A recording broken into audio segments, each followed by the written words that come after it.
नमस्कार, आपण पाहत आहात पावर मराठी न्यूज। चला तर जाणून घेऊया आपल्या जिल्ह्यातील स्थानिक घडामोडी। प्राधान्याने सोडणार तुम्ही काय सांगा? परत तुम्हाला सांगतो, पहिलं आमचं धोरण आहे की पहिलं नळ पाणी योजना पूर्ण झाली पाहिजे। कारण आज तिथं लोकांना भेटायला जातोय, लोक सगळ्यात मोठी तक्रार पिण्याच्या पाण्याची।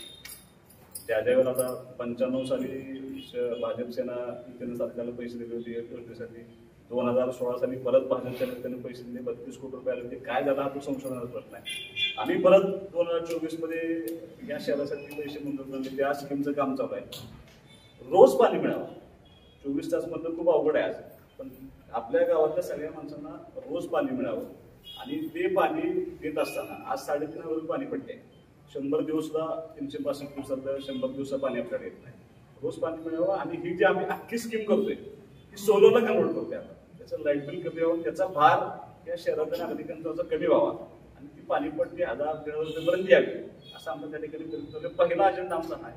दुसरा, सगळ्यात मोठी समस्या पार्किंग। शहरामध्ये इतकी वाईट अवस्था आहे, माझ्या घरातून जरी बाहेर पडलं तरी छत्रपती शिवाजी महाराजांच्या पुतळ्यापर्यंत यायला 10 मिनिट लागतात। तिथून पुढच्या सगळ्या गोष्टींचं बेसिक रस्ते मोठे करणे, पार्किंगची व्यवस्था पूर्णपणे उभा करणे। मी गार्डन हा माझ्या अजेंडाचा विषय आहे, पण मी तो मंजूर करून आणला। वाल्मिकी नमो उद्यानासाठी माननीय मुख्यमंत्री शिंदे साहेबांनी आम्हाला 1 कोटी रुपये दिले आहेत। सुशोभीकरण तलावाचं असेल, आम्ही भविष्यामध्ये आपल्या सुळकाई मंदिराखाली जो तलाव आहे आपला रेणावे घाटातला, तोही आम्ही साखर तलाव करून तिथे पर्यटन केंद्र उभा करण्यासाठी आम्ही खाऊ गल्ली उभा करण्याचं आश्वासन आम्ही म्हणजे 50 लाख रुपये ऑलरेडी दिले त्या कामासाठी। असं जिथं जिथं आवश्यक आहे त्या सगळ्या अजेंडा आम्ही एकत्रितपणे, पण माझा असा तुम्हाला शब्द आहे की आम्ही नगरपालिकेच्या निवडणुकीमध्ये आमचं विजन जेव्हा आम्ही मांडणार आहे उद्यापासून, त्यावेळेला ही कामं प्रिऑरिटीवरती जेवढं लोक शक्य होईल, आम्ही तुम्हाला 5 वर्ष तर मागणार नाही होते, आम्ही 3 वर्षाच्या आत सगळी कामं पूर्ण करण्याचा शब्द आम्ही सगळ्यांना तुम्हाला देतो।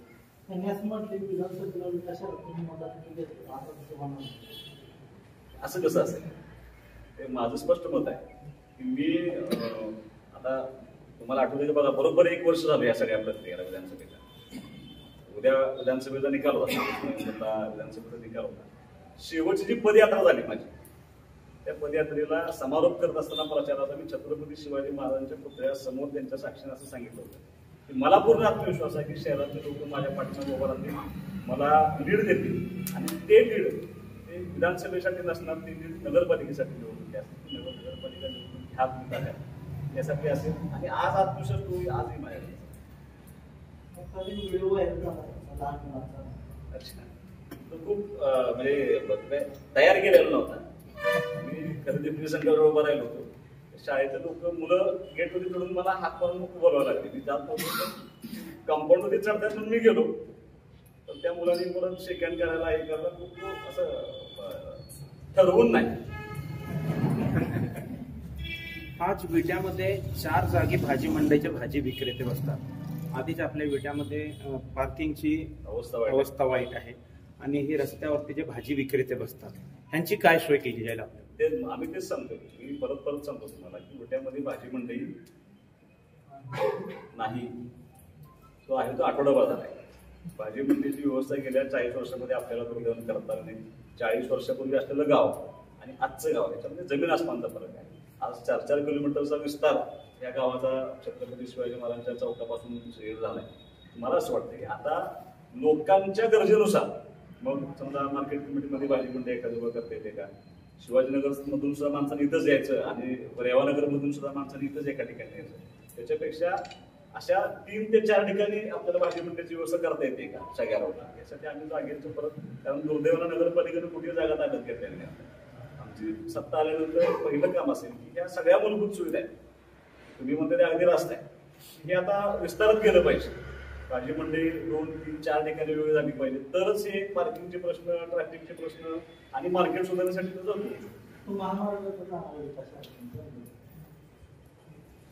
मिळवण्यासाठी 50 लाख आता ते आरोप केलेले ते माननीय भाऊने केले होते।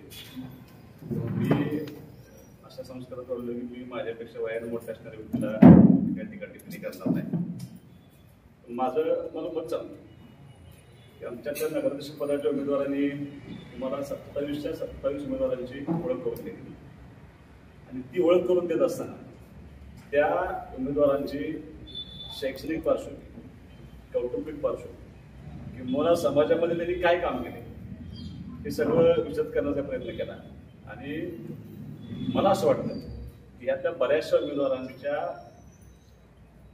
कौटुंबिक पार्श्वभूमी असे की हे शहर घडवण्यामध्ये ज्या कुटुंबांचा वाटा होता त्या सगळ्या कुटुंबाच्या उमेदवार आज आपल्याबरोबर आहे. मला असं वाटतं की एवढं स्ट्रॉंग पॅनल यापूर्वी कधीही नव्हतं. त्यामुळे 27चे 27 उमेदवार हे विटे शहरांना आवडेल, रुचेल, त्यांना जे अपेक्षित आहे असं पॅनल शिवसेनेनं एवढा दिलंय. आणि मला असं वाटतं की सगळी लोक त्याच्या पाठीमागं उभा राहतील.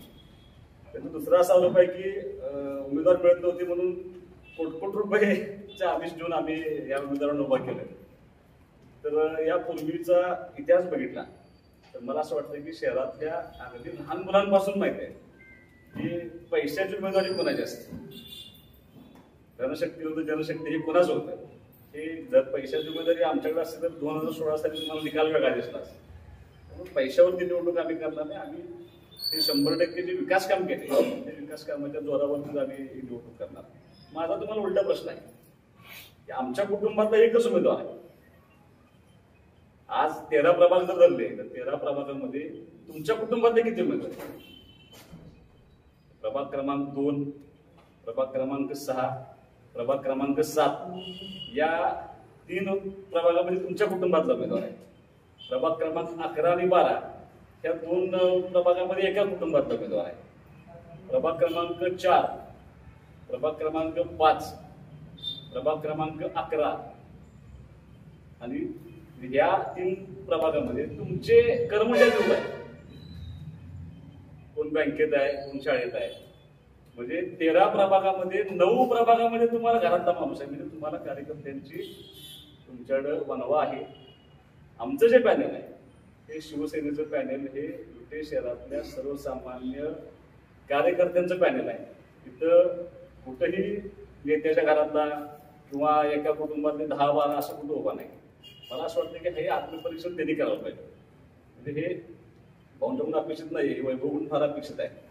पण मला असं वाटतं की एका कुटुंबातले 9 उमेदवार एका बाजूला आहेत आणि हे सगळं 27 उमेदवार हे जनतेनं त्यांच्या मनातले उमेदवार होते.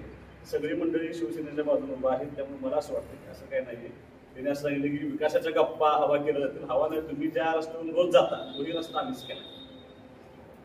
त्यामुळं वास्तव असं आहे की तुम्ही जर शहरात आज बघितलं तर शहरात जो प्रचंड आत्मविश्वास आहे लोकांच्या मनामध्ये, जो आत्मविश्वास विधानसभेच्या निवडणुकीला होता तोच आत्मविश्वास यावेळेला विटे शहरांच्या सर्वसामान्य नागरिकांच्या मनामध्ये आहे.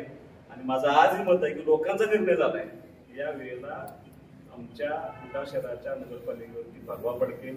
हे 27चे 27 उमेदवार ते निधी मोठ्या प्रमाणात आला असलं तरी सुद्धा त्यामध्ये भ्रष्टाचार झालाय किंवा कामं तर जर झाले नाहीत. माझं परत आम्ही त्याही दिवशी पण सांगण्याचा प्रयत्न केला होता. मी तुम्हाला एकाच कामाचं उदाहरण देतो सुरुवातीला. परत आपण प्रत्येक रस्त्याच्या कामावरती तुम्ही म्हटलं तर आपण तिथे जाऊन उभं राहून आपण हे करू. 2014 साली अनिल भाऊ आमदार झाल्यानंतर उद्या शहरातलं आमच्या माध्यमातलं 14 साली आमदार झाल्यानंतर आमदारकीच्या काळातलं पहिलं काम भाऊंचं होतं. तो साळशिंगे रस्ता आणि लिंग रस्त्याला जोडणारा कदम सरांच्या व्यायामशाळे समोरचा रस्ता तो 2014 साली केलाय. आज त्याच्यावरती आज 25 आहे, 11 वर्ष झाले. तुम्ही तो रस्ता बघून या, तसाच रस्ता आहे. जे काम केलंय ते दर्जेदार, कसल्याही कमिशन शिवाय कामं बिलोत जाऊन काही कामं त्यांनी पण केली. कॉन्ट्रॅक्टर ते आहेत त्यांनी बिलोत जाऊन कामं घेतली. त्यामुळे त्यांनी असा आरोप करून चुकीचं आहे. आम्ही कधीही कमिशनच्या टक्केवारीत कोण आहे हे मला असं वाटतं की सगळ्यांना माहिती आहे. त्यामुळे या विषयातून काय फारसं बोलणं उचित नाही. स्वच्छतेचं पण सांगितलं जातं की